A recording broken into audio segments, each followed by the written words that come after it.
And honestly, I can't even tell you the last time that a re-chapter came out this fucking early. I get up, not but like 30 minutes ago or some shit, and I'm like, what the fuck is this right now? And then it came back to me that the chapters came out early this week in general, and I'm like, yo, this is fucking amazing. Was not expecting it in the slightest, but it is by far one of the best surprises you can have on a Friday morning, dude. Just waking up to the motherfucking re-chapter. So I had to get myself some food and shit like that, but we're here now. We're gonna go in, and I feel as though we're finally coming to a close to an extent with the arc. I wonder exactly what we'll get here. I honestly, after Donato made his play, that's the thing. After Donato made his play, I'm pretty much satisfied with everything at Cochlea for the most part. All I need to see is going back to Hinami and Toka's group, see how everything wraps up with Mogan and Aura, and then we can move on. I guarantee you they're going to the underground. I guarantee you they're going to the fucking underground. And looking at this first page, I'm really excited for this dialogue between Hirako and Kaneki, because like I said last week, there's no way they're clashing. There's absolutely no way they're clashing, but I'm curious to see what he has to say to the man at the very least. So we're gonna dive straight to, and then I guess we really do have to get in back. What I imagine happening, unless Amon does in fact appear at Cochlea, the only thing that I can really imagine happening is then this wrapping itself up and then finishing off the arc at Ru. Finding out what the fuck is up with my boy Juzo. Getting back into that Yoshitoki insanity. And I swear to motherfucking God, if we do not see HOUJI versus TATARA, this is the only thing left for me, because we got a Nato play. So I need to see motherfucking HOUJI versus TATARA, some Sado action in there. If that does not happen, or if it is revealed that HOUJI was in fact, the special class investigator that followed his master to death, I would be salty as fuck, dude, if they do that shit off screen. So hopefully that's not the case. Hopefully that's not the fucking case. But let's get into it. Tokyo Ghoul chapter 85. I even see a chapter title, a white box. Interesting, man. Is Arima dead? Yes. The Zero Squad arrives, and then I killed him. Son. I mean, that's what he told you to profess. I see. First class Hirako. If you come any closer, you also will. Damn. I don't care about the live action movie being finalized, Ishida. I love you. Hopefully they do right by you with the movie. I don't give a fuck. I'm not here to... What did I fucking say, man? What did I say? It's only a matter of... I'm sure Hirako was prepared for this too, because they sat for the most part, they readily sat idly by and let everything unfold, especially since one of the members of the Zero Squad had to be who tossed him the Aokaku to begin with.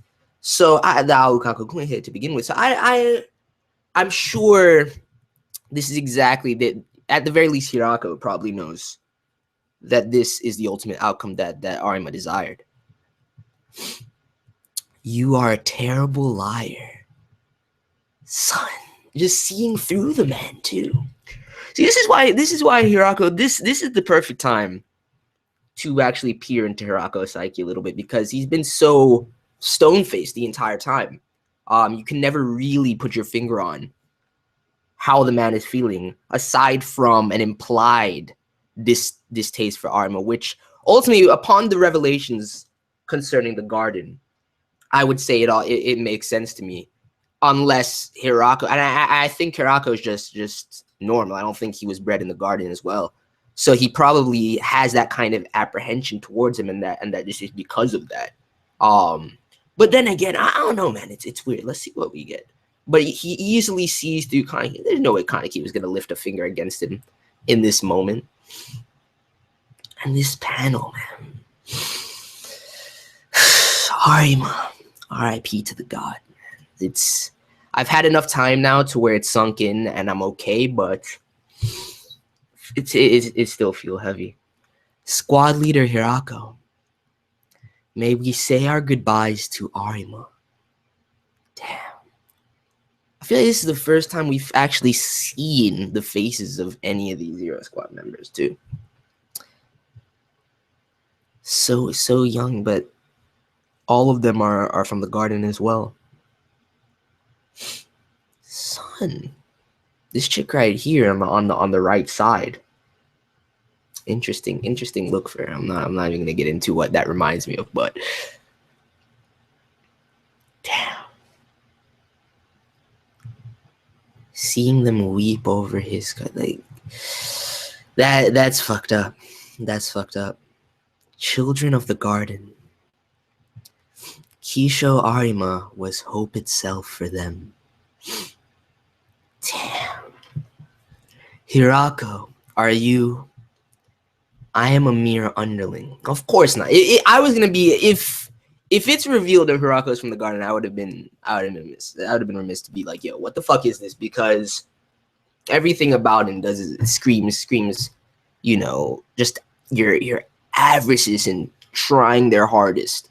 In light of, and if he worked so closely with Arima for all this time, then he had insight into the truths of the CCG, and the Washu clan. So that's probably this probably explains everything about Hirako's persona for me at this point, to an extent. Come with me. We are leaving. Yo, they're gonna guide him. Wait. The Zero Squad, by order of Kisho Arima, is to assist Ken Kaneki's escape. So he planned this is exactly what I was thinking then. Arima from the jump, we could already tell that he planned to die here, but he gave Hirako specific orders as to what to do after his death, and they're going to escort. So what if symbolically then Kaneki supplants Arima for the rest of the individuals in the Zero Squad, and regardless of what that means, what Kaneki decides to do now, you know damn well that he's no longer returning to the CCG after these revelations. Even still, he probably wouldn't. But I wonder how or what he's going to do for the Qs, because I don't think he would just wholeheartedly abandon them. It's going to be the same kind of thing, mirroring his departure from Anteku to a certain extent then. But I can, at this point, if Hirako accompanies him too, all the way, and he has them as his new little squad, all he need to do is meet up with the OG crew, with Banjo Hinami, get my boy Shu in there, and he'll have himself a what the fuck is this?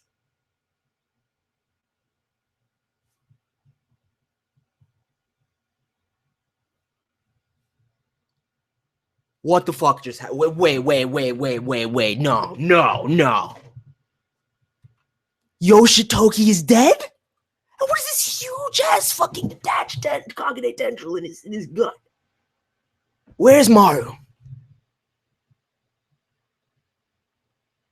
And Matsuri is just... What? Is that in fact Matsuri?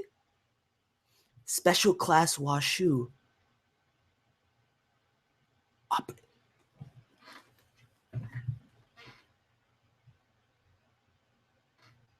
What the fuck is happening, man? Operation Commander Special Class Marude followed his superior into death. So wait. Hold on. So you're telling me, I refuse to believe this shit. This is some unless Matsuri killed him himself, and he's an absolute fiend. I refuse to believe this shit, because what the fuck, man? You got the Yoshitoki revelations. He clearly got, and at the very least, to me, Endgame is Tsuneyoshi as far as that's concerned. But still, how? Where the fuck is Maru? I knew that it must have been Matsuri that was communicating with Ure. But you're okay. So then Houji's good. That communication wasn't referring to Arima or Juzo, or Kuri for that matter. But I was never really concerned with Kuri. What the fuck is happening? He took his leave from this world on the heels of Bureau Chief Washu, who died following attack from an unknown assailant. And yes, wait, what is happening, man? Is he making his power play right now? Nah, this is too much for me coming off of the heels of fucking off the heels of the Nato play. This is insanity. This is fucking insanity. There's no way.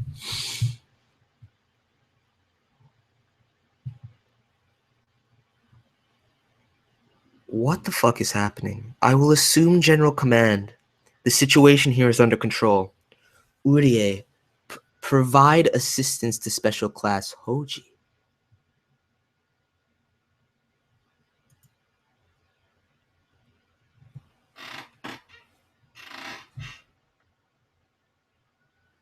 What? No fucking way, dude! Wait. Give me these fucking shades, man. Give me these fucking shades. What am I seeing right now?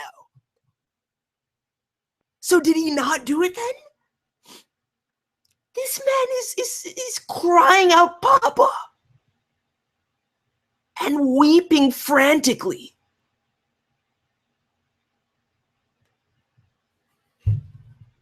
This panel is fucking. I can't believe this right now. This is the exact opposite of what I thought was going on then, because this changes everything about Matsuri's character in this one motherfucking panel. Is he serious? Is he deluded? Is it remorse? Is he just broken? Marude. I won't forgive you. I won't forgive. What? Wait. Hold on. Let me go back. Hold the fuck up. Because this is what I'm saying. And when I reread chapter 83, after the stream, I noticed that my initial interpretation of the scene was wrong. But I never mentioned it last week because the chapter was completely deviating away from this shit. But initially, Marude confronted Yoshitoki. He had two people alongside of him. And we didn't really get I'm going to go back and look at that right now because I'm looking at this scene. Yoshitoki is pierced by this cognitive. I don't know if it's just a straight up ukaku shot, if he was stabbed with it and then it was detached. I don't fucking know, but it's gigantic. Clearly, and for it to kill Yoshitoki, it clearly has to be from somebody of incredible skill. On this, did Amon make his move in here? Because if you think about it as well with what Maru was saying, and where the fuck I can't confirm if any of these bodies. Hold on. Let me go back to that page for a second. And let me not go too far. I can't confirm if any of these bodies are Marude. But the fact that Matsuri is crying out the man's name. I don't know. Let me go back to chapter 83 for a second. Because what I was gonna say prior, and let me find this page real quick. All right, let's run through this right now. I know we're deviating away from what this is supposed to be, but this is fucking with my head right now. What I was gonna say before is based on Maru's dialogue in this chapter. After Yoshitoki's ghoul side is revealed, he's like, well, and people tried to tell me that he wasn't referring to Hide in that statement. Yes, the Chika, when it said Chika Washu, was referring to Yoshitoki. They have similar kind of arrangements in their name, not the same exact character. But the Nagi Chika in that dialogue box was damn sure Hide. He has him with the gun. Let me see who comes in the room with him. So unless one of these individuals alongside Marude, which are completely nondescript, we don't see any of them. But what I noticed when I reread this chapter to begin with is initially I thought that Matsuri was in this room with them.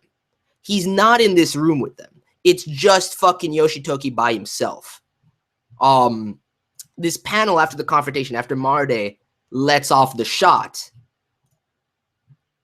on the right side of page 13 of chapter 83, is Matsuri hearing this shit from either another command center or down the hall, or some shit like that. But he's not in this immediate vicinity. You see the two men alongside Marude rush in. They got the Quinque cases. One of them has a case. So maybe, but we have no idea who the fuck they are. So unless somebody's infiltrated. And then this fiendish panel. Like I said, it was just like you said, Nagachika. That's definitely in reference to Hide. So the only people that amongst anyone that's worked with the CCG that was not in the know, not from the garden or Hirako by extension, I really don't think that any of the rest of the special class higher ups like Mogan, Ara, Kuri, etc. I really don't think they have any insight into what's happening in the hierarchy of the Washu clan and NV and everything like that. But the only people that sniffed out any shade amidst the CCG was Hide, Maru, and Amon. So it could very well be that Amon actually came here and made his play, but I don't think that makes too much sense.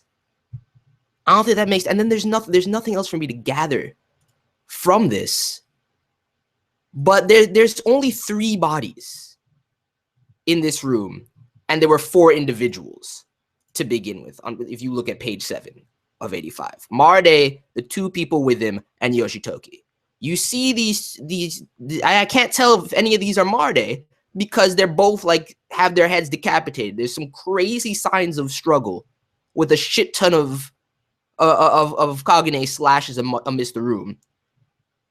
There's a couple ways this can go. Let me proceed. Let me see what the page after this is, because this is some crazy shit. And then where did he get did he pick up the gun off the ground? You don't see it in his left hand in this hand. So maybe he picked it up off the ground. And that's the same gun that Marude had in his hand. I don't really know what the significance or what they're trying to imply there. I can't believe this shit, though, man. This is crazy, because I automatically assumed that Matsuri made a power play. Because he is, in fact, a Washu. He's not surprised by this, as I initially thought as well. He's definitely a ghoul, being Yoshitoki's son. But he's raving on about not forgiving Marude. Tells Urie that it's an unknown assailant. I don't know right now, man.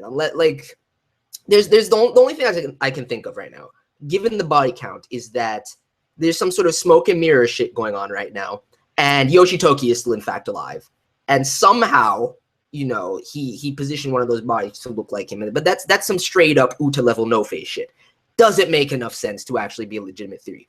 But I can't believe Yoshitoki is dead then, and whoever killed him has to be of the utmost caliber. So I have no idea right now. But the fact that Matsuri is bawling like a little baby, crying out "Papa," fucks with my mind, dude. Because that means this man seemed ruthless, cold. It seemed like he had the utmost distaste and hatred towards his father. And that everything he did, his drive to succeed. I need some light in my eyes for a second. I'm sorry. I can't even finish this motherfucking chapter because this is fucking with me. Everything that he did was to surpass his father, was what I thought. But then it's very much in line with like the Furuta stuff. Straight up. With that kind of complex. Everything. So did he just want to prove himself to his father with his accomplishments? At any rate, he seems genuinely broken, so I can't say he had a hand in this. But then who the fuck is behind this, man? Did Scarecrow come through? But then again, if... I don't know, man. And then that really depends on who you place Scarecrow on. I still like to believe what I believe on Scarecrow, but that's a discussion for another time. I have no idea how the fuck Yoshitoki just died here. This shit is fucking crazy to me. I'm gonna ponder this as we move on. I'm getting too caught up in this right now. This shit is fucking insane. Yonbayashi, Mitsuki was not here. We are to rendezvous with special class HOUJI. What in the world is going on? Got it. Yo, you guys gotta give my girl Psycho a little more foreground attention right now. Let me drink some water, man. I'm sorry. The feels of Arima's death are still resonating with me. I have the hype of the Zero Squad following Kaneki now. But at the same time, this is just the biggest what the fuck. The transition from what was actually transpiring in that room prior, I thought Yoshitoki was going to slay them all and blame it on some sort of ghoul infiltrating. I know. And the fact that if Marude is in fact alive, that means that somebody, the person that killed Yoshitoki, because I don't think Marude is a motherfucking ghoul. That's not happening. That doesn't make any sense. The man had his own internal dialogue. You know, that wasn't voiced, where he's like, everyone's death would be in vain, basically, if they knew about this shit. And he was like, what the fuck are these revelations? We're generally surprised by this. So somebody outside of this, if Matsuri was not involved, and it doesn't seem like he was, came in there, slayed everyone, scooped up Maru, and they're gone in the wind right now.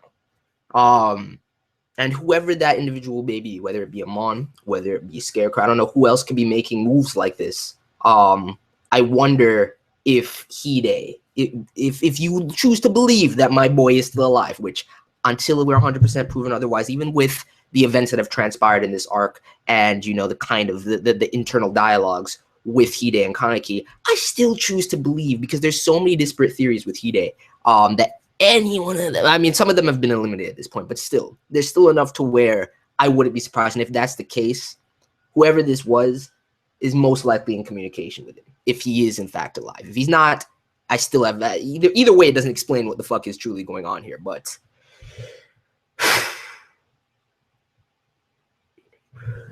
let's go, man.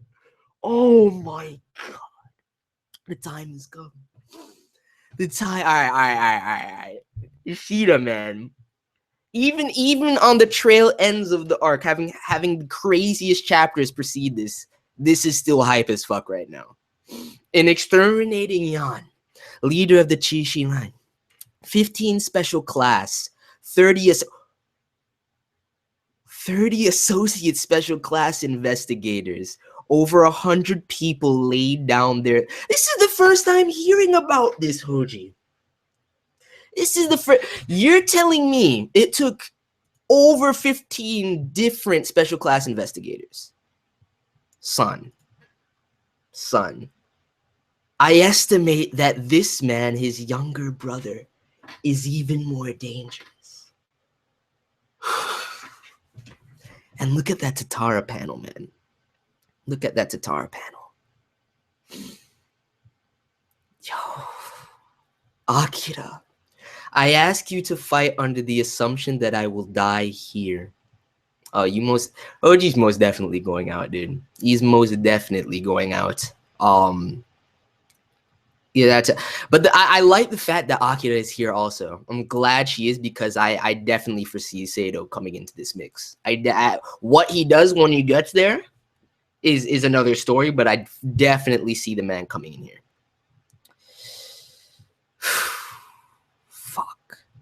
Just a handful of pages at Rue, and it completely hyped me up and distorted my perception of what's going on. Now we head back to Koklia yet again.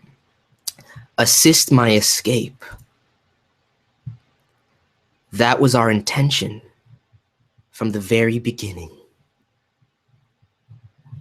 It's before the raid even took place. So I had all of this orchestrated. First class Hirako, may I say my goodbyes to Arima as well? Have him take this, he said.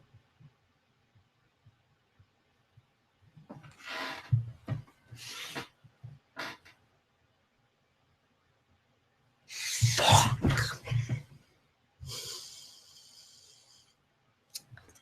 Just when I thought I had recovered from this shit, you hit me with this. To be honest, I never did see him wear it. Damn. And I'm sure everybody remembers the significance of this, but this is the pin that the pin that he gave, the tie clip that he gave to Arima during their Christmas/New Year's party in chapter 31.5.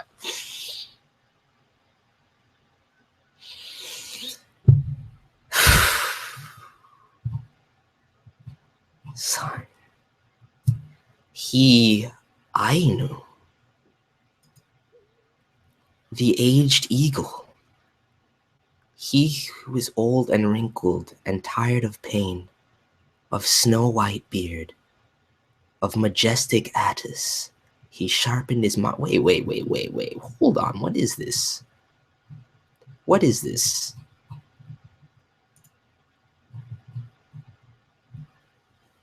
He Ainu. I don't know. Is he reciting something then? Knowing Kaneki, that's most likely the case, especially even in his centipede state going up against him. He was able to do such things. But the aged eagle. The only Ainu that I know about are the ancient people of Japan. So unless he's referring to that, unless it's either that or a name in and of itself, and then this is another moniker. But based on these terms that I have no idea what they are, it might have something to do with that. We'll have the aged eagle. He who is old and wrinkled and tired of pain, of snow-white beard. Of majestic Attis he sharpens his makiri. Cross-legged he trims the dead man's fingers, and his mind clouds. He's reciting some sort of text or poetry or something. O Toyan Kutari, thou who art laid out on the ground.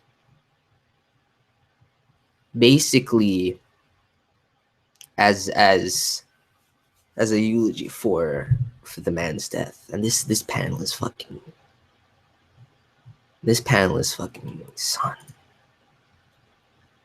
All is good, and I pray I grow old and I lament. I am white already gleaming. I fade ever so soon. The man who named me, to the man that killed me, the man who gave me hope.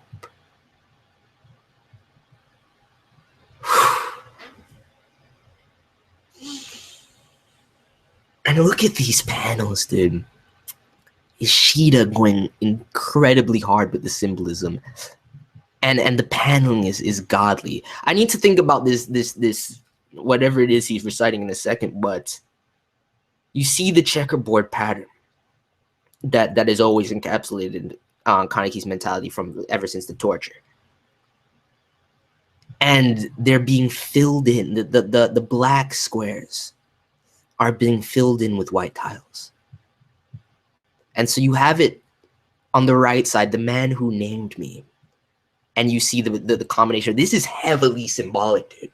This is heavily fucking symbolic because the combination of the tiles here then, to the man that killed me. This definitely represents then, even still, with everything that this could represent, on the biggest level, you could say every time we've seen this, it showcases the discord and the divergent personalities within Kaneki, and the unrest between him, and the unrest in his very soul. So that's mirrored in that, and he says, "The man who named me," reminiscent of the Heisei persona, I would guess. To the man that killed me, and I love how in this panel, it could very well just be Ishida trying to continue to play up the dichotomy between, light and shadow, black and white in here. And especially with this last line, the man who gave me hope.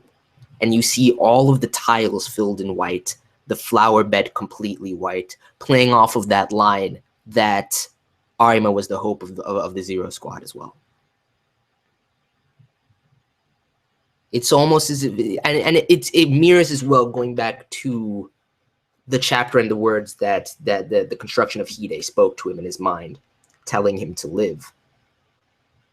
It's as if this kind of discord and unrest, and I said this a while back, but I think this is clearly an illustration and visual representation of that symbolically, that he's more resolved and more at peace than he's ever been. And the thing that disrupted that was the realization and what Arima just did in front of him by killing himself and giving him these revelations. And now he understands even more than he did prior to that. And it only serves to bolster that resolve and drive to live that he's had. No longer is his mind clouded, especially since we've gone through the transition of Ri from Sasaki to the various forms that have developed, which we need to talk about that more in depth at a different time. But to finally reconciling the disparate personalities, unlocking the truth behind his memories, dispelling the lies, addressing the lies that he's told himself, and all of these, it could very well be seen as black and white. That's how I've always kind of viewed the kind of checkerboard pattern, especially since it is very much representative of the torture room. But looking at these as empty spaces being filled in is crazy, man. By the hope that was imbued in him, and everything Arima's done then in regard to him up to this point has led to this. That's fucking powerful. Arima.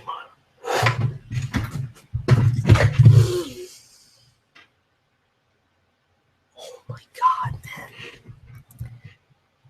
This page is fucking beautiful. This page is fucking beautiful. And you see just the smiles on both of their faces, like walking side by side.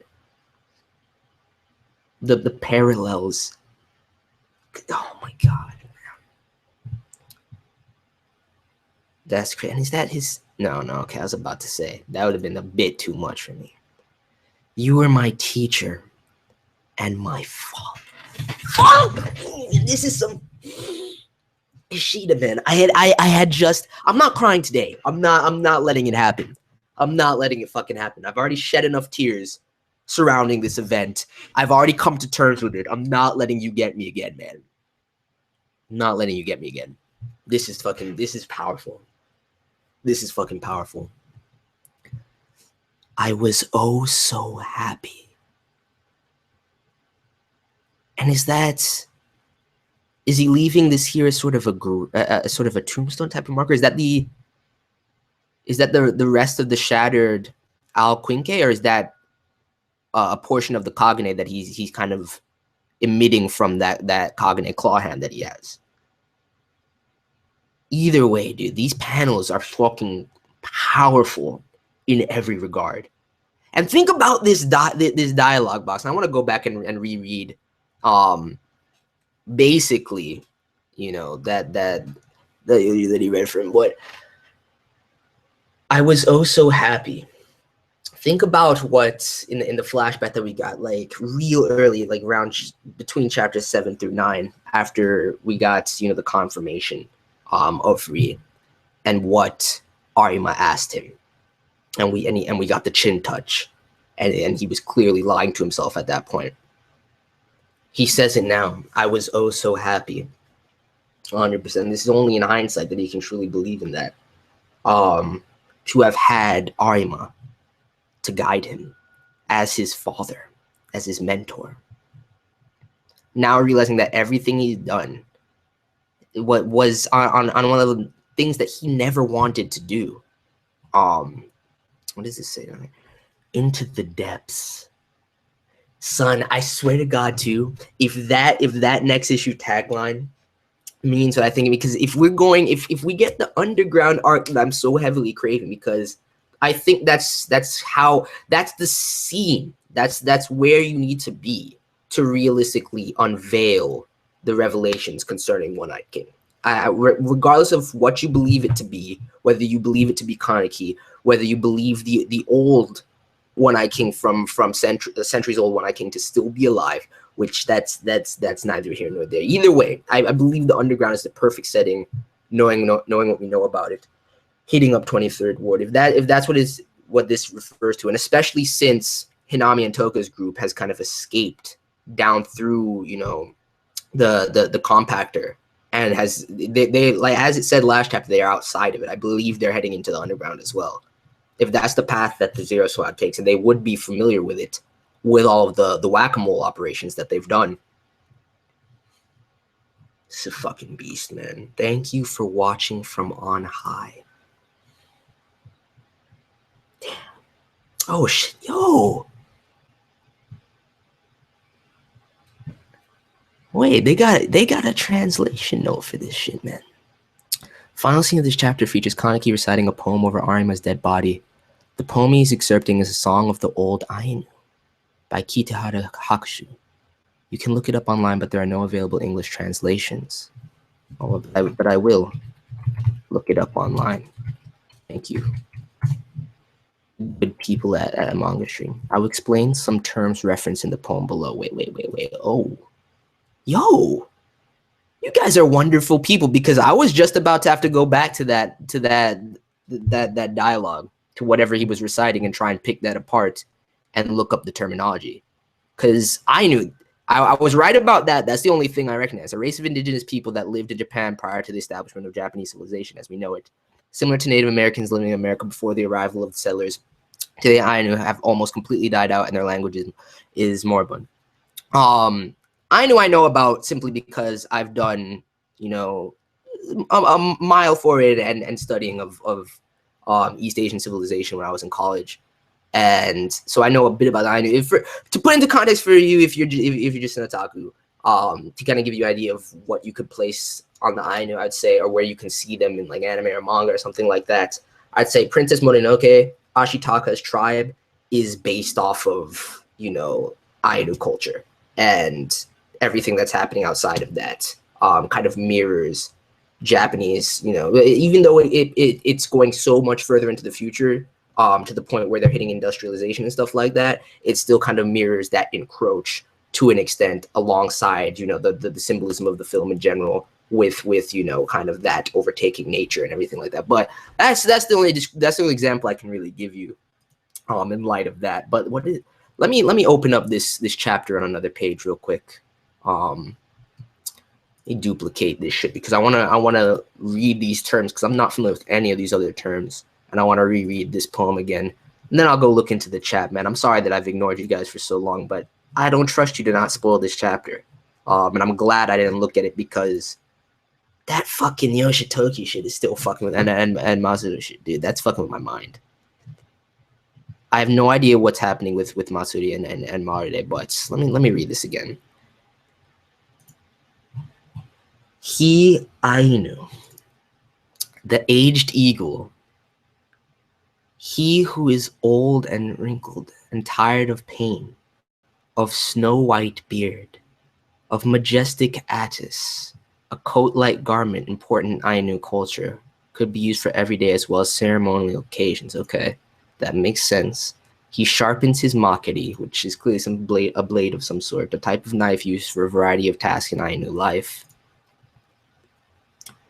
Cross-legged, he trims the dead man's fingers and his mind clouds, a type of seaweed that grows on the Japanese coast that was once cultivated for use in food.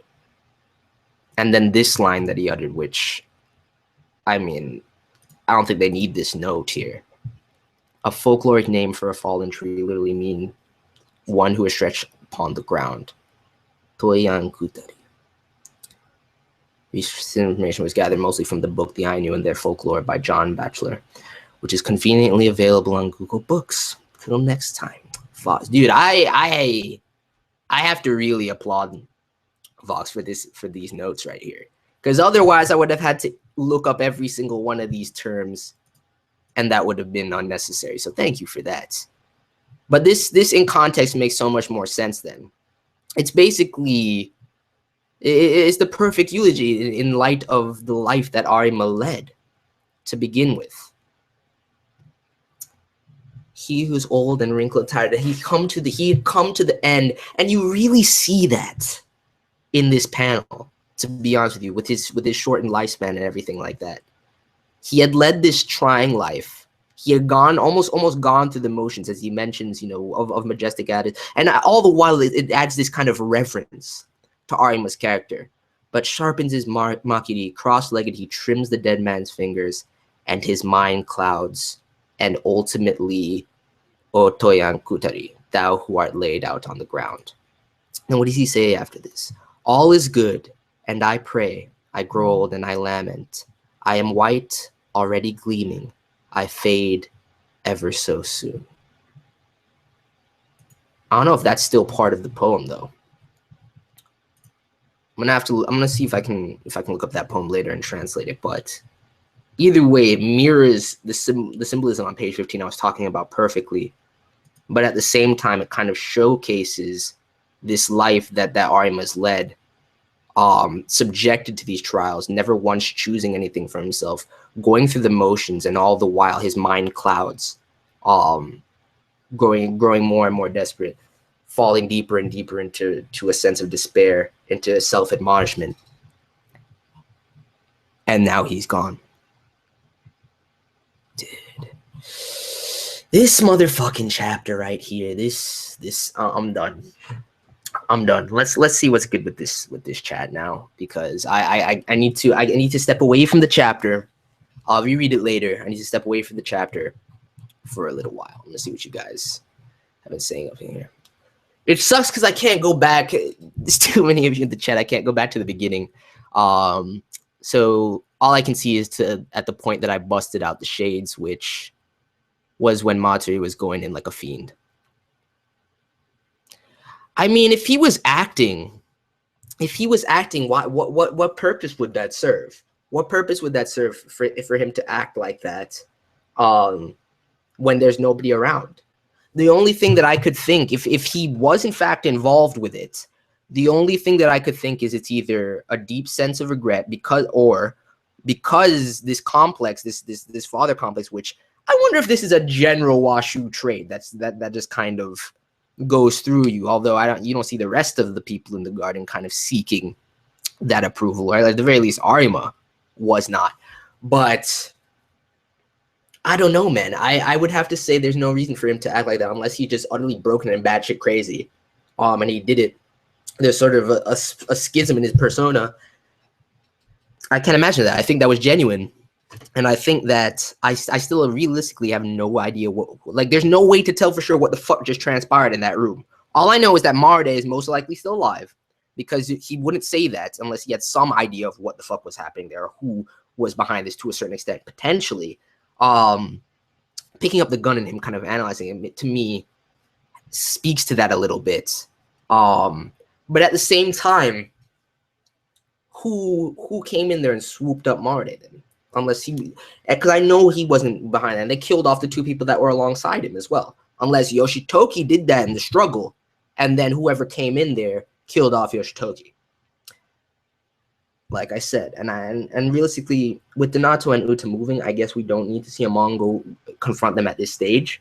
I would still love to see that, but very well could just I don't know, man. The thing about it is that whole scene is just fucking with my mind, and Matsuri, realistically, that completely alters his character, man. It completely alters his character. That Kagane isn't ordinary. Very well could be. I don't think Kuro was the one behind that. If Kuro, first of all, I don't care what kind of twisted abilities and what sort of Kakuja-esque, prowess she has now with this fusion with Shiro. There's no way with how Yoshitoki, his position and that revelation, I would not, even though we've never seen the man go in, I would not put it on Kuro to be the one to take this man out. And narrative wise, I don't think Ishida would make that choice. It doesn't make any sense to me. Like I said, with the people within the CCG that knew about this shade, Maru, Hide, Amon, I could see Amon is like one of my biggest candidates for the person that swept up in here, unless it had something to do with V coming there, which I don't know what sort of discord they had in there. Who else could be moving, man? Who else could be moving by themselves? Because for damn sure, ain't no one no. I don't even want to go there. I don't even go there because as soon as I say that, people are like, nah, I'm not going to go there. But and then there's the scarecrow possibilities, or there's just a completely other individual.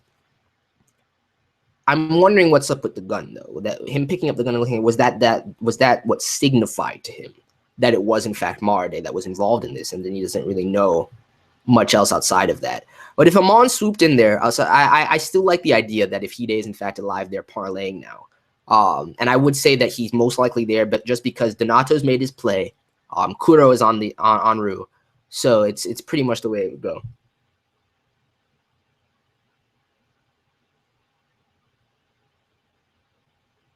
No arm. Who has no arm? I thought that was just acts like a boy and boy calls himself a girl. Matsuri X Urie. Disgusting. Please don't do that to my boy Urie, man. Honestly, and I can't believe I'm saying those words. It shows you how far we've truly come with this series. If you had told my past self like a year and a half, 2 years ago that I would say my boy Urie, I would have been like, you must be fucking crazy. No, Marude is definitely not a minor character. Crazy boy. If the One-Eyed King created Algier and then created the clowns to be his spies, I think I don't think that sounds crazy at all, Ricardo. I really don't think that sounds crazy at all. And if the king himself were moving, and I still to this day, there's a lot of candidates right now that you could put the king on outside of it being Kaneki himself, but I don't know, man. It's gonna be interesting. I need that revelation. I think Amar may have when the kill Washa and took off with Marude would make for a great monk. Meet up calling it. I don't think that Amon will go over to the fight with HOUJI and TATARA though. I think that just having Akira, Sado, HOUJI and TATARA, because I don't think Amon's necessary. I think HOUJI as Sado's prior superior, who inadvertently was because of Tatara's grudge against him that Sado got fucked over in the first place. Him being there, those two being there, is enough to make that Sato's appearance there really impactful. I don't think Amon needs to go there. But I do think that Amon is one of my biggest candidates for who killed Yoshitoki in that instance. Especially since we know from the beginning, as this arc initiated itself, we know that the man was making some sort of move, and we have yet to see him. I don't think, since everything's pretty much wrapping itself up at Cochlea, because you can't even really consider Hinami's group at Cochlea anymore. They're pretty much venturing into the undergrounds. And I will fight. I truly believe we're going to the underground. I truly believe that the compactor channel leads to the underground.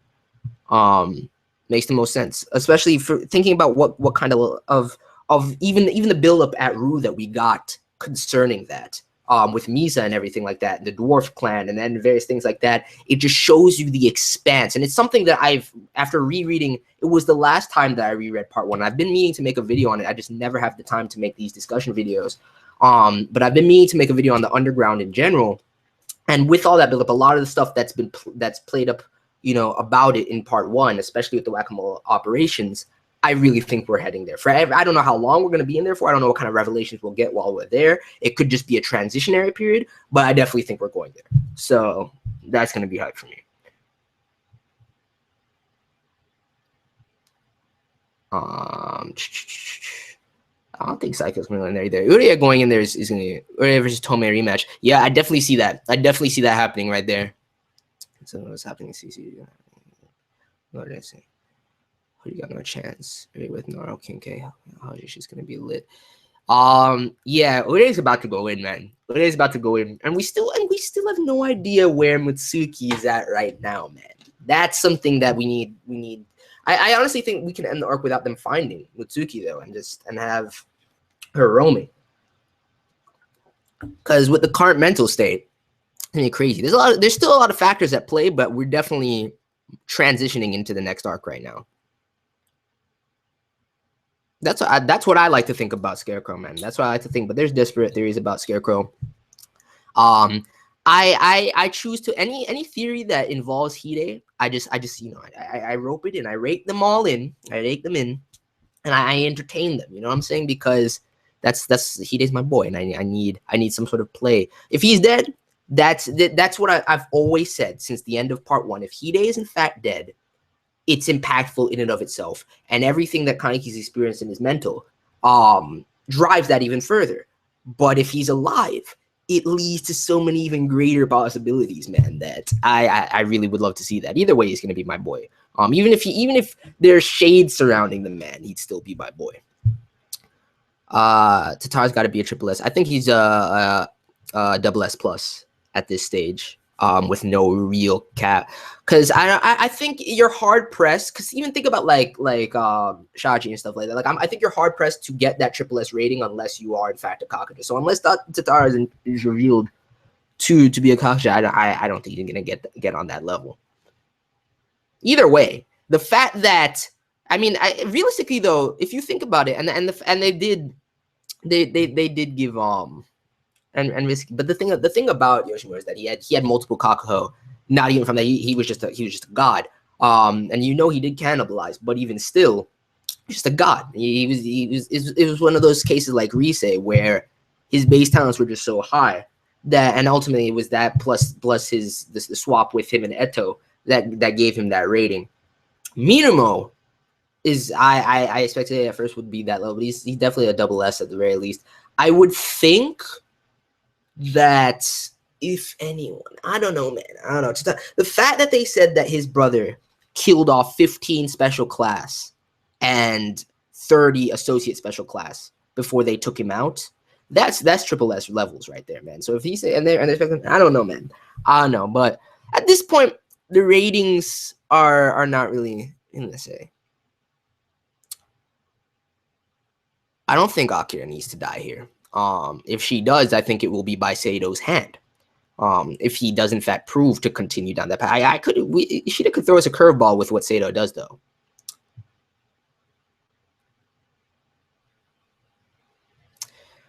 Dude, that tie clip, man, that hurt. That plus the final, the dialogue and forgot the name of the poem, the song of the Ainu or something, song of the Ainu.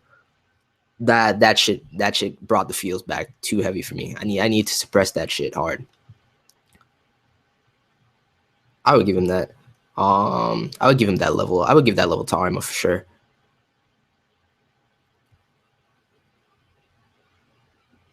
Sato's on SSS. Not SS. Sato's on double S plus right now. Sato's on double S plus. Level of special class investigators usually. Yeah, I try SS, but they ain't in the same level as Kaneki. Exactly. But that's what the plus is for, son. And I would think that Kaneki's transcended at this point, realistically, with what we see. And it, realistically, until the Kakuja fully forms itself, I'll let him reside at now. Even that, too many S's, man. Why you guys throwing out so many S's? Billy Mays versus Takisawa. God damn. Oh, and of course you got the John Cena shit up in here. This is why I'm gonna miss the TG restreams to an extent. I'm gonna miss them to an extent, but this chat has always been absolutely ridiculous every time we do this.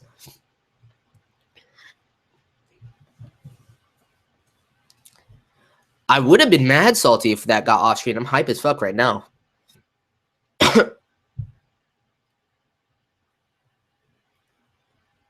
Oh yes, Mononoke is actually my favorite Ghibli film, but I feel like you guys should already know that at this point.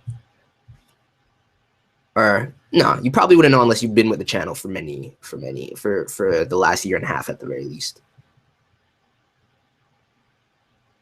Dude, Lox is a god. That translation note, and I'm happy that I always click after the final page too, just to see if there's like some fan art or something. Because otherwise, I would have been sitting there, and I'm sure you guys would have been screaming at me in the chat and been like, "Yo, there's a translation note for all this shit." But I would have literally been sitting there looking up every single term after that.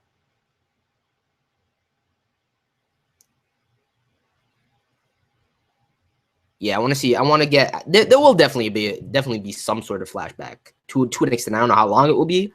Probably could go range anywhere from like a page to multiple. But there'd definitely be some sort of flashback for during this Kitahara versus HOUJI fight. Oh yeah, Eto's good. Eto's good. The only time I was worried about Eto was when I saw her in that state, and I was like, "Yo, if we were to finish her off now, I'm gonna be so fucking pissed." The fact that he left her there, for me, means that she's good. We've seen the regenerative prowess of Eto time and time again. I think she'll probably filter into the underground as well. If you think about it, that's her home. Come straight out 23rd Ward. 23rd Ward. For those of you, I need to make the video about the underground. That's what I need to do. I need to make the fucking video about the underground because I really do think we're heading into the underground. His Papa Dagon slipped into a feminine speech pattern, including strongly coded female pronoun atashi, which makes him sound kind of like, dude. I mean, that probably is the case. That's fucking hilarious to me, man. That's fucking hilarious to me.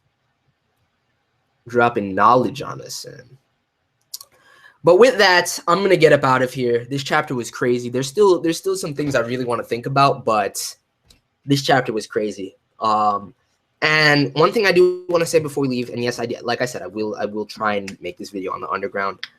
There were some other discussion and topic videos and a special Tokyo Ghoul video I've been wanting to make for like the last 2 months, and I just haven't found the time. And now that summer season is going so fucking hard, it's gonna be even harder to find the time. But I'm gonna try my best over the course of this next month to get a couple of those up, and do some special plans as far as TG is concerned for you guys. So smash that like button right now if you're hyped. There's still 104 you up in here, so we can do some work on that like button. It's greatly appreciated. I love you guys so much for your support. But what I was gonna say before that is some of you, I've been hearing a lot over the last, even it's been over the last couple of months, to be honest. I always get consistent comments of people being like, yo, like, are you always just going to keep these live reactions going? Furries, is that how it's always going to be, et cetera, et cetera? And for the most part, I said that's what I wanted to do. But with this art dying down, and especially this chapter, I think would have benefited from just doing the review, even though I pretty much was able, because it was so straightforward, it took me a long time to get through it. And I had to look at some stuff while I was reading the chapter. But even still, you could consider this a review for me. But I think what I'll do is I'll either go back, I'll try, I don't know if I'll have time, especially with how packed Saturdays are. So for this season, I can't promise anything, but at the very least, what I'll try and do is during the live reactions, and we're gonna, I don't know if I'm gonna keep streaming, but I think for, like I said a couple chapters back, for summer season, we're gonna keep doing the stream simply because I have 7 other videos to make on Saturdays now, and normally the chapter is out on Saturdays, so it's just easier. But what I'll do is after we get through the live reaction portion, I will kind of, even if it turns out to be a longer video, I will kind of do a slight review type of thing, and then dive into the chat. So that's what we'll try and do for the time being. But thank you guys for coming out. Smash that like button if you enjoyed the stream, and I'll catch you guys later. Actually, for anyone that cares, I'm about to go watch the episodes from today, and I'm doing 91 days first, just because I really want to hear that TK OP. And speaking of which, because I'm so late, I'm going to be doing a live reaction to 91 days this week, simply because 1, I promised a reaction to the TK OP, and 2, I'm running short on time. So with all that said, if you want to check out the 91 days live reaction, that should be up, and I should be watching that in the next 10 minutes or so. So look out for that. I'll be doing Alderman after that. Get to JoJo later this afternoon, and then I'll do Thunderbolt Fantasy later tonight. Still haven't had a chance to watch a Manchu. I'm not going to be able to do it today because I have another video that I want to work on, 2 other videos that I want to work on, and an update for you guys. So with all that said, I'm out. Peace.